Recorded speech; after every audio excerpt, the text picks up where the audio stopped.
Assalamualaikum warahmatullahi wabarakatuh. Selamat berjumpa kembali. Di sini saya ingin menyampaikan materi tentang kimia dasar ya. Dimana untuk pertemuan pertama kita bahas tentang pendahuluan ya. Dalam pendahuluan ini kita membahas ada beberapa pokok bahasan ya. Untuk yang pertama kita akan membahas ilmu kimia ya. Kemudian yang kedua metode ilmiah. Yang ketiga nanti kita membahas tentang penggolongan materi dan kemudian tentang sifat fisika dan sifat kimia dari materi ya. Kemudian yang kelima nanti kita membahas tentang pengukuran, yang keenam nanti penanganan bilangan, dan yang terakhir nanti metode faktor-faktor Abel dalam penyelesaian soal di sini ya. Jadi ini untuk bahasan kita pada pertemuan pertama ini. Oke, tentang ilmu kimia ya, mungkin ini sudah sering kita dengar ya. Dalam ilmu kimia ini kita menggarisbawahi banyak arti penting ya. Jadi kita mengenal kimia, yakni ilmu pengetahuan yang mempelajari komposisi dan sifat materi ya. Dan materi itu apa? Materi merupakan segala sesuatu yang menempati ruang dan mempunyai massa ya. Dan massa itu apa? Massa adalah ukuran jumlah materi yang terdapat dalam suatu sampel ya. Dan kimia ini mempunyai posisi yang cukup penting ya dalam ilmu pengetahuan, karena segala sesuatunya yang kita lihat di sekitar kita itu kan pasti tersusun atas bahan kimia ya. Jadi pengetahuan tentang kimia sangat berarti untuk cabang ilmu pengetahuan apa saja yang dipelajari ya. Kita bisa melihat dari jam tangan di sini, kemudian tanaman di sini, kacamata di sini, kemudian plastik di lampu lalu lintas, itu semuanya tersusun dari materi ya. Dan yang pelajari di situ itu kimia di situ ya. Dan di abad 21 ini kimia merupakan ilmu pengetahuan yang cukup penting ya. Misal dalam bidang kesehatan dan pengobatan itu penting kimia ya, terutama dalam sistem sanitasi ya, di rumah kita maupun di kantor ya, sanitasinya gimana. Kemudian operasi dengan anestesi ya. Kemudian vaksin dan antibiotik ya, di mana saat ini kita juga sering mendengar dan dilakukan vaksin ya. Itu juga dari ilmu kimia ya. Kemudian dalam bidang energi dan lingkungan kita belajar tentang energi fosil ya. Kemudian belajar tentang energi surya ya, solar, dan energi nuklir itu juga merupakan bagian dari ilmu kimia yang kita pelajari ya. Kemudian dalam teknologi dan material dalam bidang ini ya, kita ada mengenal polimer ya, mengenal keramik yang sering kita lihat tiap hari, kristal cair ya, dan superkonduktor pada suhu kamar. Kemudian komputasi molekuler yang saat ini mungkin perkembangan komputasi sangat tinggi, itu juga merupakan bagian dari ilmu kimia. Kemudian dalam bidang pertanian dan makanan juga ya, kita banyak sekali modifikasi tanaman secara genetis yang saat ini. Kemudian pestisida alami, pupuk khusus, itu juga dipelajari dalam kimia ya. Jadi kita sering menghadapi masalah-masalah, dan yang saat ini 10 besar masalah yang dihadapi manusia itu ya, ini hanya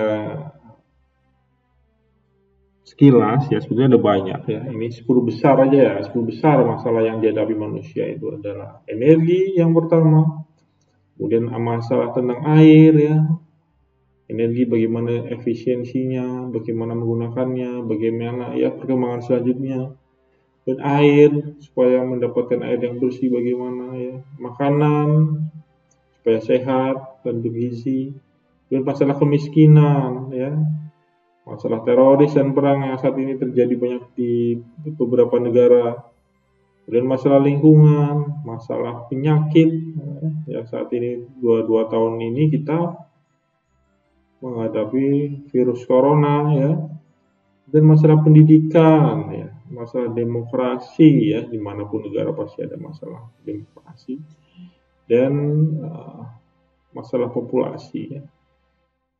Dan adalah semua masalah-masalah yang kita hadapi di dunia ini ya. Dan bagaimana, apakah kimia ini berperan dalam penyelesaian masalah ini? Ya, paling enggak cukup berperan penting ya untuk menyelesaikan masalah-masalah yang dihadapi manusia saat ini.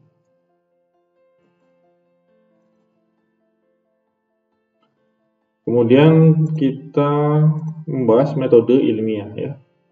Jadi ilmu kimia ini terus berkembang ya. Berjalannya waktu terus berkembang, jalan penemuan-penemuan baru dari para peneliti. Dan kita bisa melihat di berbagai proceeding, jurnal, baik di Singda 1, 2, 3, 4, 5, 6 maupun di Q1, 2, 3, 4 itu biasanya banyak sekali perkembangan-perkembangan, penemuan-penemuan baru dari para peneliti ya. Kemudian peneliti itu menggunakan pendekatan umum dalam mempelajari fenomena alam ya, yang biasa kita sebut dengan metode ilmiah atau scientific method ya. Kemudian dari studi ilmiah secara umum itu dimulai dengan pertanyaan tentang alam ya, pertanyaan tentang fenomena alam. Dan pasti juga dalam metode ilmiah itu melibatkan perbandingan hasil kerja orang lain ya. Kalau kita penelitian misalnya, pasti kita harus mempelajari hasil kerja, hasil penelitian terdahulu ya. Dan juga kita memerlukan observasi hasil percobaan yang kita lakukan dari pertanyaan, kemudian mempelajari hasil-hasil penelitian terdahulu, dan kita melakukan percobaan dengan observasi. Setelah kita melakukan percobaan, maka seringkali menghasilkan simpulan ya, dan atau pernyataan berdasarkan pengamatan yang berulang kali ya, simpulan, saran, dan biasanya ada di format penelitian juga seperti itu. Kemudian untuk percobaan itu biasanya menghasilkan fakta-fakta empiris ya. Oke, jadi percobaan menghasilkan fakta-fakta empiris ya, di mana fakta-fakta itu disebut dengan data ya, data. Dan generalisasi yang didasarkan atas berbagai hasil percobaan disebut hukum ilmiah ya. Dan hukum ilmiah sering diwujudkan dalam persamaan matematika ya, model matematika ya biasanya. Dan hukum merangkum hasil-hasil percobaan ya. Di sini ada observasi atau pengamatan, kemudian representasi, penyajian, kemudian interpretasi atau penafsiran ya. Jadi 3 tingkatan dalam mempelajari kimia dan hubungannya ini ya, di mana pengamatan atau observasi ini berkaitan dengan kejadian dalam dunia makroskopik misal ya, atom dan molekul merupakan penyusun dunia mikroskopik ya, misal seperti itu. Kemudian representasi penyajiannya ini suatu cara singkat yang ilmiah untuk menggambarkan suatu percobaan dengan menggunakan lambang-lambang ataupun menggunakan persamaan kimia ya. Kemudian kimiawan menggunakan pengetahuannya tentang atom dan molekul untuk menjelaskan fenomena yang teramati ya, diinterpretasi di sini.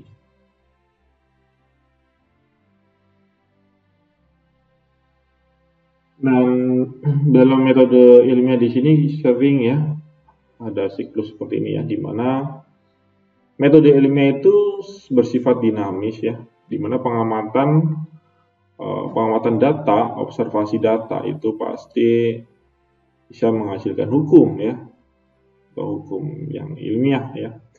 Dan biasanya yang menimbulkan percobaan baru ya, yang mungkin merubah hipotesis sebelumnya ya dengan hipotesis yang baru. Dan biasanya hipotesis yang sudah dilakukan biasanya menghasilkan teori ya. Dan ini berulang dan ya biasanya akan terus berulang. Biasanya kalau kita membaca artikel biasanya seperti itu, ada perubahan-perubahan, pembaruan-pembaruan yang sifatnya dinamis seperti itu ya.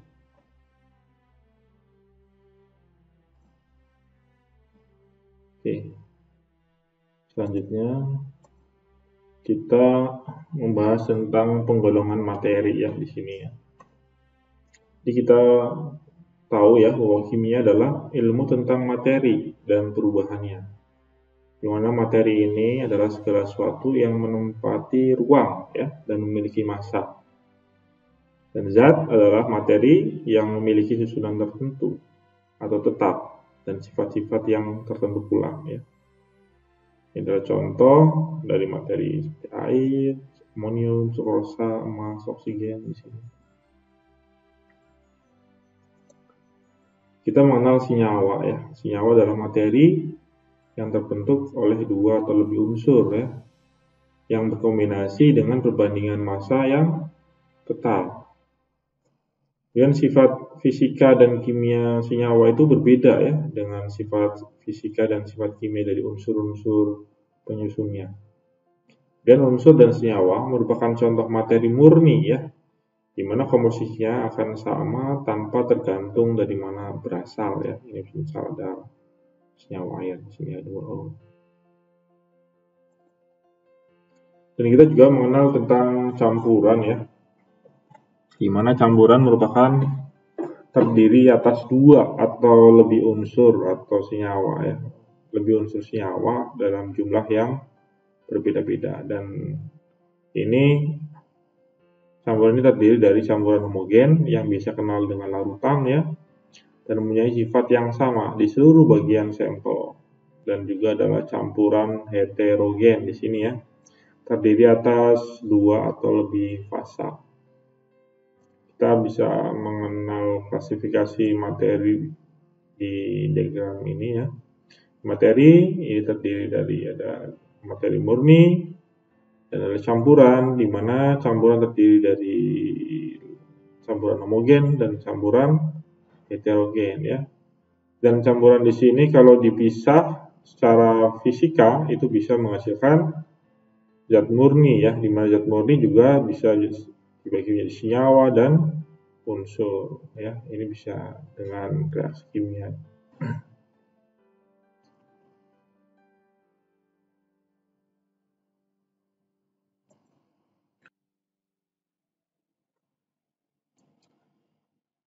Sifat materi.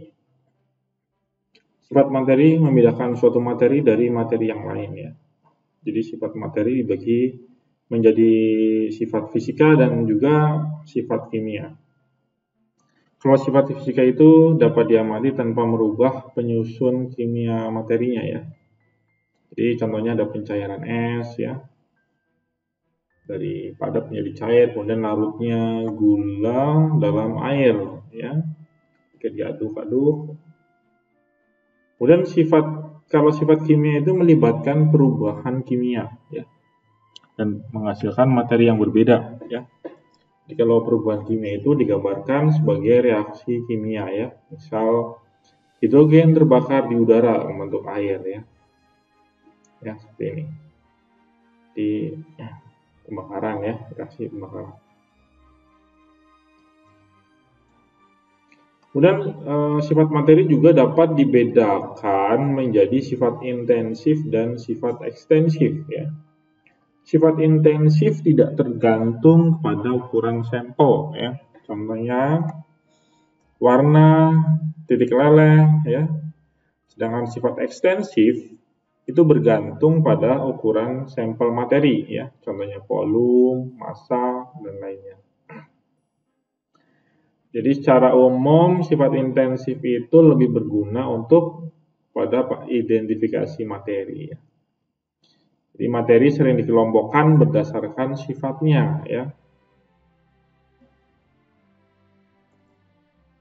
Jadi kalau kita mengenal itu, kita terdapat 3 keadaan fisik materi dengan sifat yang berbeda ya. Ini adalah padatan ya, mempunyai bentuk dan volume yang tetap ya, kalau kita lihat.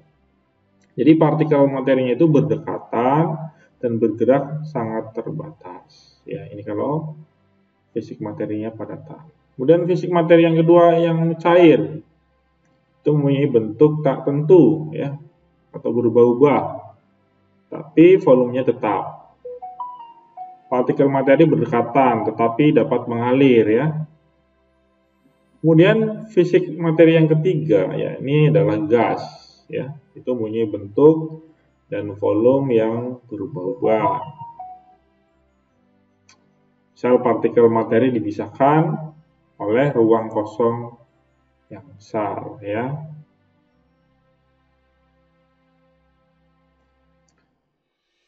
Materi itu adalah segala sesuatu yang menempati ruang dan memiliki massa ya, di mana massa adalah suatu ukuran yang menunjukkan kuantitas materi dalam suatu benda ya.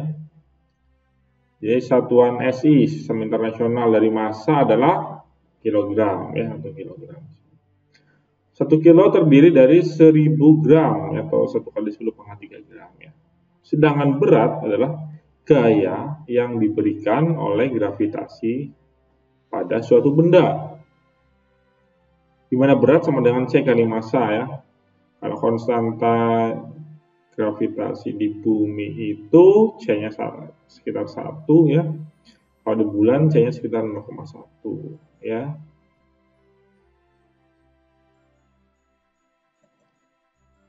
Kemudian ini adalah unit berdasarkan sistem internasional ya. Di mana pada tabel ini misal panjang ya, itu satuannya meter, simbolnya M kecil di sini.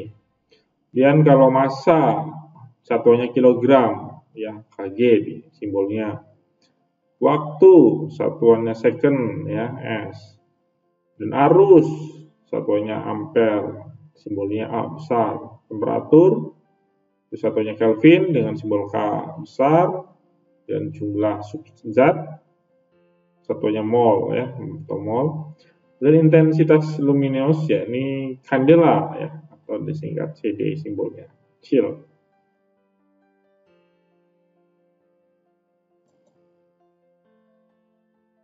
Kemudian untuk satuan sistem internasional yang menggunakan prefix ya, jadi ada tera, giga, mega, kilo, desi, senti, mili, mikro, nano, piko, simbolnya biasa kita kenal ya.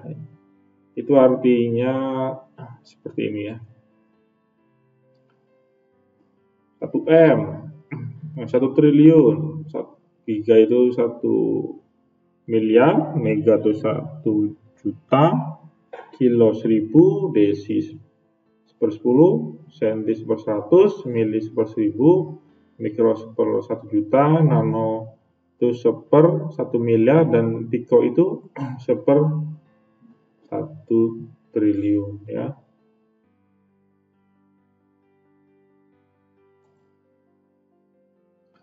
Kemudian volume itu adalah satuan turunan sistem internasional bagi volume ya. Ini meter kubik ya. Di mana 1 cm kubik di sini merupakan 1 kali 10⁻²meter ya, kubik, atau 10⁻6 meter kubik ya. 1 liter atau 1 desimeter kubik itu sama dengan 1 kali 10⁻³ meter kubik. Kemudian 1 liter itu terdiri dari ekuivalen atau sama dengan 1000 mili atau 1000 cm kubik atau 1 desimeter kubik ya.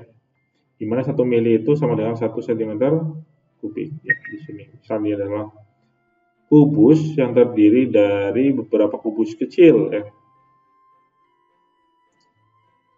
Nah, seperti itu. Kalau yang paling akurat itu biasanya di volumeter flex di sini ya. Lab ukur itu ukurannya sangat akurat ya daripada yang lain. Kalau kita Kemudian kerapatan ya di sini. Kerapatan adalah satuan turunan SI ya. Satunya kilogram per meter kubik atau 1 gram per sentimeter kubik atau 1 gram per mili sama dengan 1000 kg per meter kubik. Di mana kerapatan ini biasanya adalah massa bagi volume ya. Atau D sama dengan M per V. Ini simbolnya ya, tadi sudah kita jelaskan. Misalnya ada sepotong platina dengan kerapatan 21,5 gram per sentimeter kubik, mempunyai volume 4,49 cm kubik. Berapakah masanya? Ya. Berarti kita mencari M di sini. Kalau kerapatan kan D sama dengan M per V. M sama dengan D kali V ya. 1,5 kali 4,49. Kita coret di sini satunya jadi 96,5 gram. Itu adalah massanya dari sepotong platina tersebut.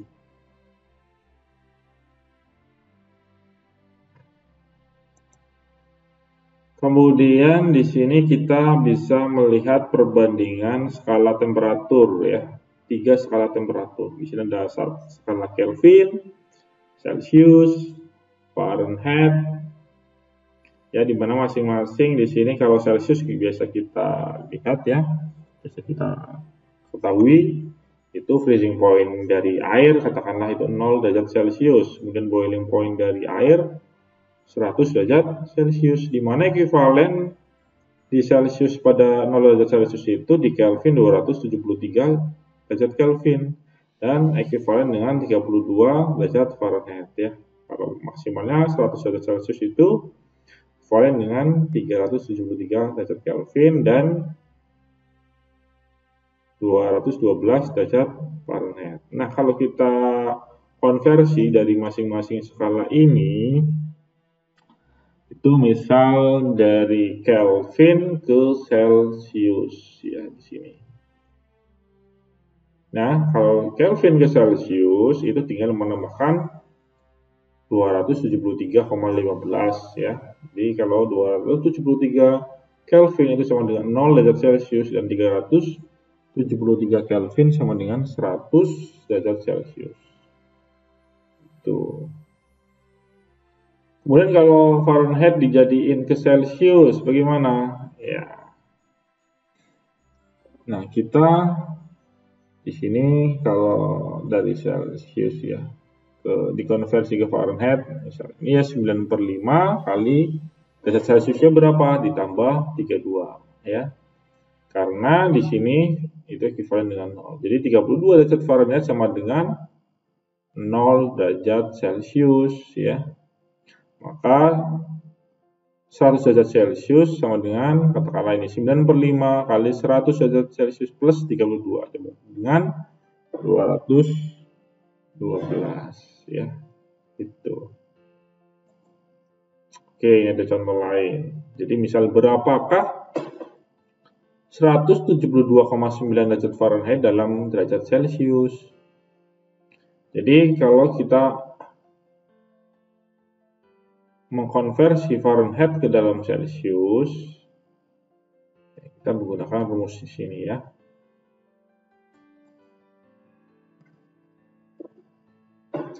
Misalnya ini derajat Fahrenheit itu sama dengan rumusnya kalau kita mau jadikan ke Celsius ya, maksudnya itu 9/5 kali ini katakanlah kali 100 derajat Celcius plus 32 ya.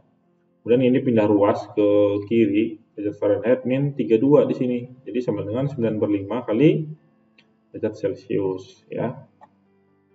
Kemudian ini pindah ruas 9/5 ke kiri, jadi 5/9 kali derajat Fahrenheit min 32 sama dengan derajat Celcius di sini. Sehingga kalau kita mencari nilai derajat Celcius, ini tinggal dibalik ya. Itu 5/9 kali Fahrenheit min 32. Tadi Fahrenheit berapa? Ini kan 5/9 kali 172,9 min 32 sama dengan 78,3 derajat Celcius gitu ya. Oke, kita lanjut sekarang ke notasi ilmiah ya. Jadi kalau misalnya jumlah atom pada 12 gram karbon ya, ini ada bilangan Avogadro ya, itu 6,022 kali 10 pangkat 23 ya. Jadi massa satu atom karbon dalam gram itu 0,0 sekian 199 atau 1,99 kali 10 pangkat min 23. Nah,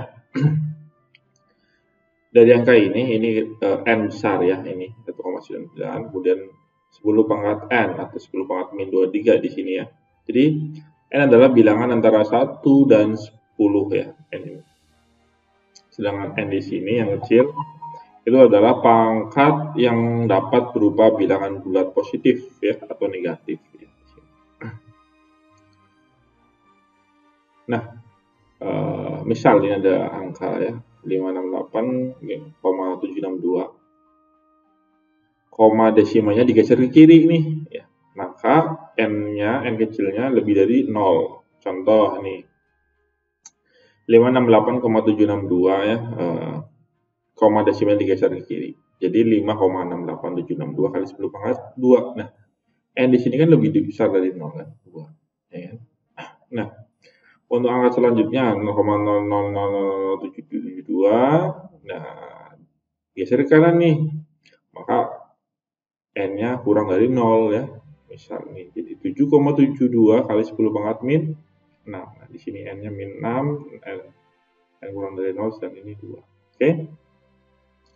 Kemudian dalam notasi ilmiah itu seandainya ada penambahan dan pengurangan nih, yang pertama aturannya tulis setiap kuantitas ya, N besar 1 dan N2 yang besar ya, dengan pangkat yang sama N, ingat ya, misalnya ada 4,31 kali 10 pangkat 4 plus 3,9 kali 10 pangkat 3, maka gabungkan N1 dan N2 nya. Oke, ini 3,9 plus 4,31 ya di sini.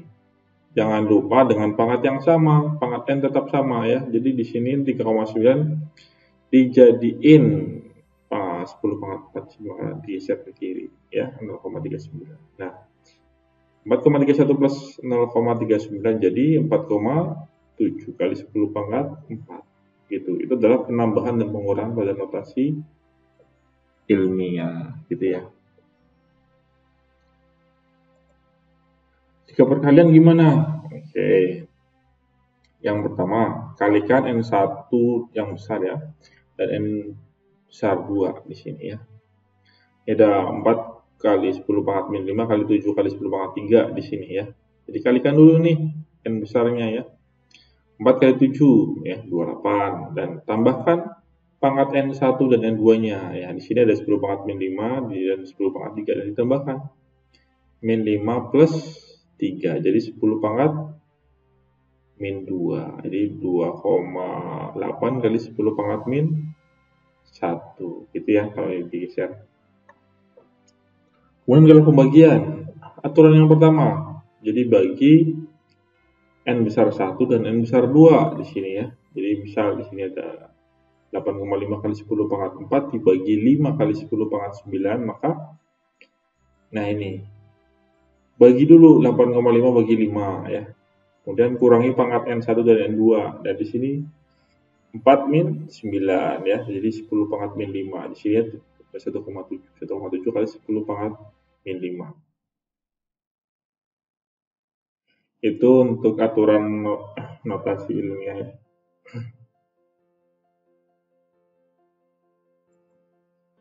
Kemudian kita mengenal angka signifikan ya.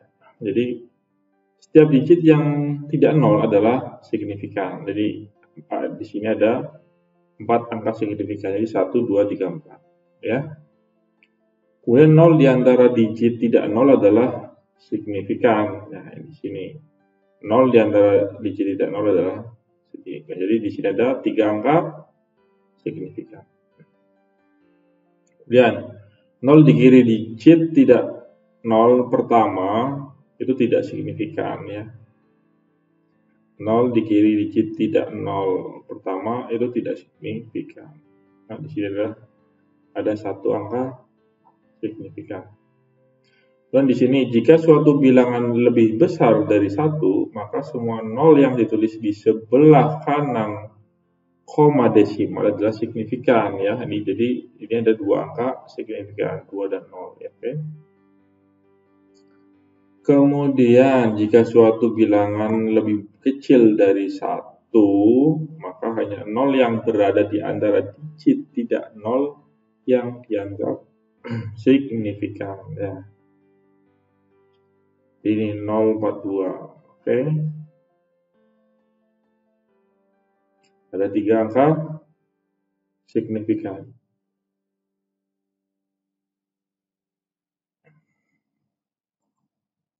Oke, di sini ada pertanyaan.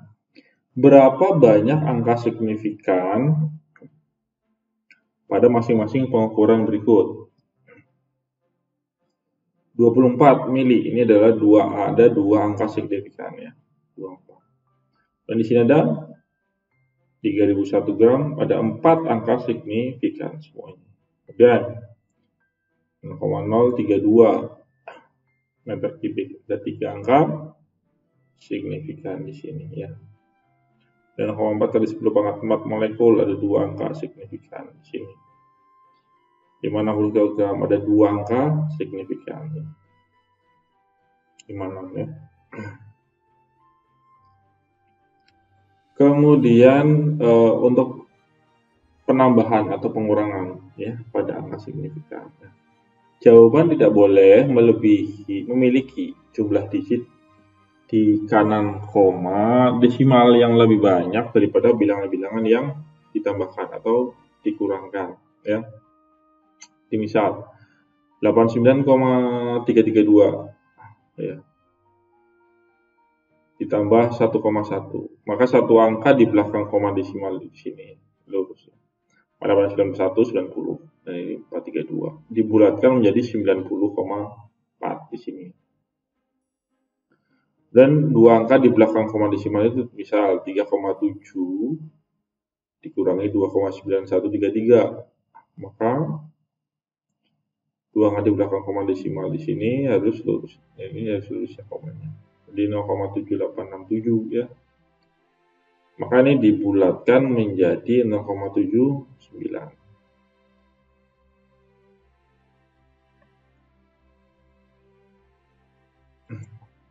Kemudian kalau perkalian atau pembagian pada angka signifikan. Jumlah angka signifikan dari hasil kali atau hasil baginya ditentukan oleh bilangan awal yang memiliki jumlah angka signifikan yang paling sedikit ya. Misal di sini ada 4,51, ini ada 3 angka signifikan dikali 3,666 sama dengan 16,536,366. Nah, di sini dibulatkan menjadi 16,5 ya. Kemudian di sini 6,8 dibagi 112,04 ya. Di sini ada dua angka signifikan. Jadi hasilnya itu 0,060926 ya. Dibulatkan menjadi 0,061 ya di sini.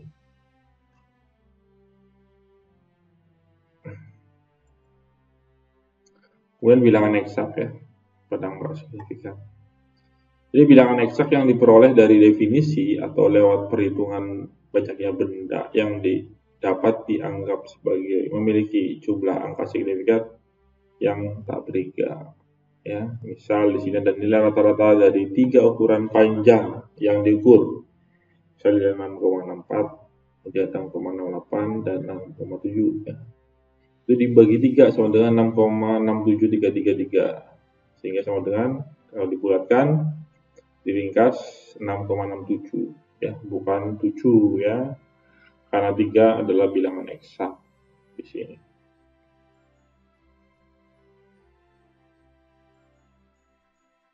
Nah, bicara tentang ini, ada istilah ketepatan dan ada ketelitian ya, karena diulang-ulang. Kalau ketepatan itu adalah seberapa dekat suatu hasil pengukuran dengan nilai sesungguhnya, ya, seberapa dekat ketepatan itu. Kalau ketelitian adalah seberapa dekat dua atau lebih hasil pengukuran dari kuantitas yang sama sesuai satu dengan yang lain. Misal di sini ada tiga pengukuran yang berbeda ya, dan di sini adalah di antara ini 10, 30, 60 ketika dilakukan pengukuran itu mengarahnya ke nilai 100. Maka di sini ketepatan dan ketelitiannya baik ya, karena memang tujuannya ke sini. Kalau seandainya pengukuran itu hasilnya di sini terus selama 5 kali pengukuran di sini padahal kita sasarannya ke sini, maka ketepatannya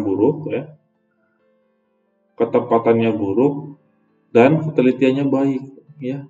Kenapa sih di sini ketelitiannya baik? Karena ketelitian itu adalah seberapa dekat 2 atau lebih hasil pengukuran dari koordinat yang sama sesuai satu dengan yang lain gitu. Nah, kalau gambar yang ketiga gimana? Kalau gambar yang ketiga di sini, ini kan pencar ya, maka ketepatan itu buruk. Karena ketepatan adalah seberapa dekat suatu hasil pengukuran dengan nilai sesungguhnya. Padahal nilai sesungguhnya di sini ya. Ketepatan itu ya, ketelitian juga buruk. Ya. Ketelitian di sini menyangkut dengan dekatnya 2 atau lebih hasil pengukuran dari kualitas yang sama. Ya.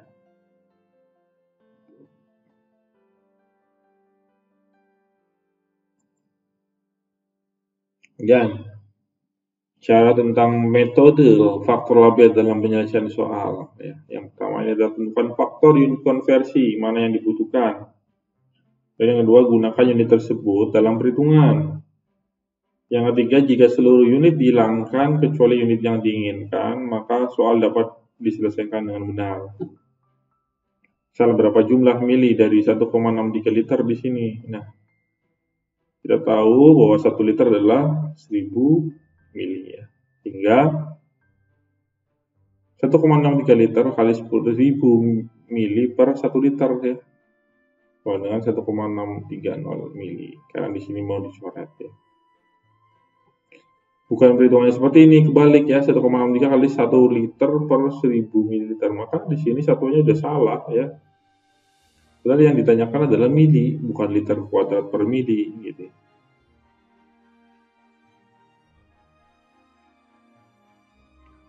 Kemudian kecepatan, ada contoh lain, kecepatan suara di udara adalah sekitar 343 meter per detik. Berapa kecepatan udara dalam kilometer per jam? Nah, kita ini meter ke kilometer ya, meter ke kilometer, kemudian detik ke jam. Kita ketahui 1 kilo itu 1000 meter ya, 1 jam 3600 detik, 1 jam berapa menit? Ya 60 menit gitu ya. Jadi kalau dikonversi ke kilometer per jam ya kayak gini ya, 343 meter per detik. Kita ingin mencoret di sini, misalkan ini 1 km per 1000 meter ya. Kemudian ini kita ingin mencoret detik di sini, ya, 60 detik per 1 menit. Kali 60 menit per 1 jam di sini. Nah, kita coret di sini ya. Menit-menit di 1 jam. Jadi ini kilo, ini jam, 1235 km per jam. Gitu. Itu aja mungkin pendahuluan dari saya. Kurang lebihnya saya mohon maaf. Assalamualaikum warahmatullahi wabarakatuh.